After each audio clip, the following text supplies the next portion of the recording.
오늘 국회에서는 이번 정기국회 대정부 질문 마지막 순서인 교육사회 문화 분야 질문이 진행됐는데요. 청와대가 결국 임명한 유훈의 사회부총리 겸 교육부 장관을 둘러싸고 여야가 대치하면서 2차 청문회 같은 분위기로 이어지고 있습니다.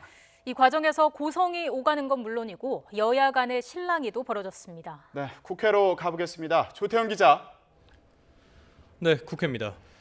네, 오늘 대정부 질문에서는 아무래도 유은혜 부총리 쪽으로 야당의 공세가 집중되는 것 같은데 지금도 질의가 계속되고 있습니까? 네, 그렇습니다. 말씀하신 대로 예상대로 야당은 유은혜 부총리를 향해서 맹폭을 퍼붓고 있습니다. 사실상 유은혜 2차 청문회 같은 분위기인데요.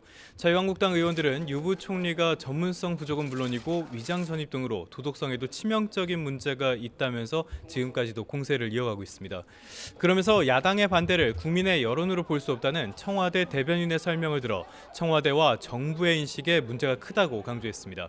이에 대해 이낙연 국무총리는 청와대 대변인이 조금 더 사려 깊었어야 했다면서도 유 부총리가 국회 인사청문회를 통해 각종 의혹을 소명했고 교육 현장의 공백도 고려한 결과라고 답했습니다. 유 부총리 역시 위장 전입에 대해 거듭 사죄하면서도 자녀를 명문초등학교로 보내기 위한 일은 아니었다고 강변했습니다.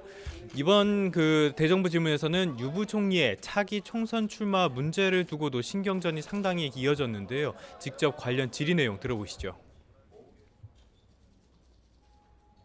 차기 총선을 염두에 두고 있으면 길어봤자 1년짜리 장관인데 전문성도 없는 장관이 1년 동안 업무 파악하기도 바쁜데 산적한 대한민국 교육 현안을 어떻게 해결할 수 있느냐. 총선의 출마 불출마가 중요한 것이 아니고요. 그 기간 동안에 얼마나 열심히 최선을 다해서 일을 하고 성과를 내느냐의 문제라고 생각하고요. 그 일에 온 힘을 기울일 것입니다. 유 부총리는 이 같은 질문에도 끝내 출마 여부에 대해서는 즉답을 피했는데요. 바른미래당은 총선 출마 여부조차 대답하지 못하는 부총리와 정책을 논할 필요가 없다면서 면박을 주기도 했습니다.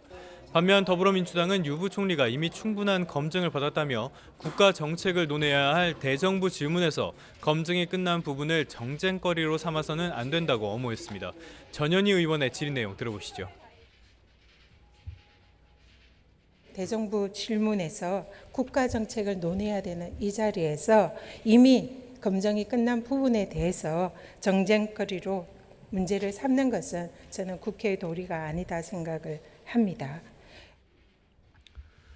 이처럼 여야 의원들의 질의 과정에서 다른 의원들이 고성을 질러 본회의장이 소란스러운 모습을 자주 보였고요. 진행에 문제가 있다고 항의하는 더불어민주당 홍영표 원내대표와 이를 말리는 자유한국당 김성태 원내대표가 잠시 가벼운 실랑이를 벌이기도 했습니다. 오후 질의가 시작된 뒤에는 대정부 질문에선 이례적으로 의원들의 의사진행 발언이 이어지기도 했습니다. 문재인 대통령이 스스로 정한 인사 원칙을 어기고 집권 여당이 옹호하는 걸 보면 그토록 비난했던 박근혜 정부 그리고 새누리당 때와 다른 점이 없다고 비판한 건데요. 바른미래당 이태규 의원의 발언 들어보시죠. 국회와 야당이 반대하는 장관들의 임명을 강행하면서 스스로 민심과 멀어져 갔습니다. 국회와 야당의 비판과 지적을 존중하고 수용하는 진일보된 대통령이 필요합니다. 아니라면 전임 대통령과 무슨 차이가 있겠습니까? 여야는 당 차원에서도 견해 차이를 숨기지 않았습니다. 더불어민주당은 이제 야당이 불필요한 논란과 정쟁 대신에 일하는 국회를 만들어야 한다고 강조한 반면 자유한국당과 바른미래당은 이번 사태를 계기로 인사청문 경과 보고서가 채택되지 않으면 장관의 임명 강행을 하지 못하도록 하는 내용의 입법 절차에 나서겠다고 입을 모았습니다. 네, 자유한국당 소식도 살펴보겠습니다. 조직강화 특별위원회에 합류하기로 한 전원책 변호사가 조금 전에 기자회견을 열었는데 어떤 내용이 담겼습니까?